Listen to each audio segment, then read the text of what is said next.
The $100 storage unit that changed everything. It started like every other auction day, hot, sticky, and quiet. Florida summers have a way of draining your energy before you even start the engine, and that morning was no different. I pulled into the storage lot with a half-drunk coffee, a wrinkled t-shirt, and zero expectations. These kinds of auctions weren't exactly gold mines. Most of the time, you paid for someone else's garbage, and walked away with a trunk full of broken fans and old textbooks. But something about that day felt different. The crowd was thinner than usual. A few familiar faces, Marty with the sweat-stained cap, Luis with his dusty clipboard, but no real competition. That meant the prices would be low, which was good because I had exactly $160 in my pocket. Enough for gas, lunch, and maybe one small gamble. Unit pound 19 looked like a loser from the outside. No lock, dusty latch.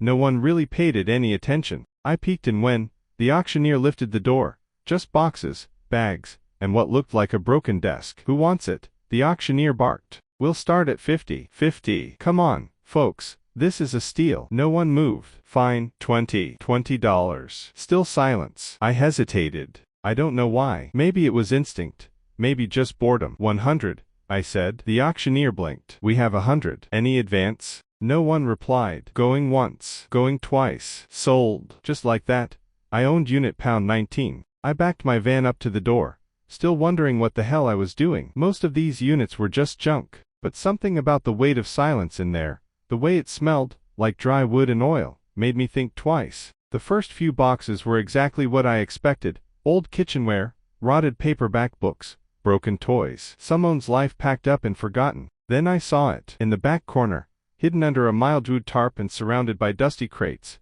was a metal ammunition box. Not the kind you find at flea markets. This one was heavy, rusted, and sealed shut. There were German letters scrawled on the side in faded white paint. It read, Vermachtigentum, property of the German army. My pulse quickened. I pried it open with a crowbar. Inside was an oily rag wrapped around something solid. I carefully peeled back the cloth, and that's when I saw it. A medal. Not just any medal. It was a Knight's Cross of the Iron Cross, one of the rarest, most prestigious German military honors from World War II. The swastika was unmistakable, and so was the black and silver enamel. My hands shook. I grew up on war documentaries. I knew exactly what I was holding. I spent the next 2 hours digging through the rest of the unit, but nothing else compared. A few old newspapers in German, some ration tins, a uniform sleeve, and a diary too moldy to read. But that medal, that single object, could change everything. Still, I had to know, was it real? I drove straight to an antique dealer I trusted in St. Augustine,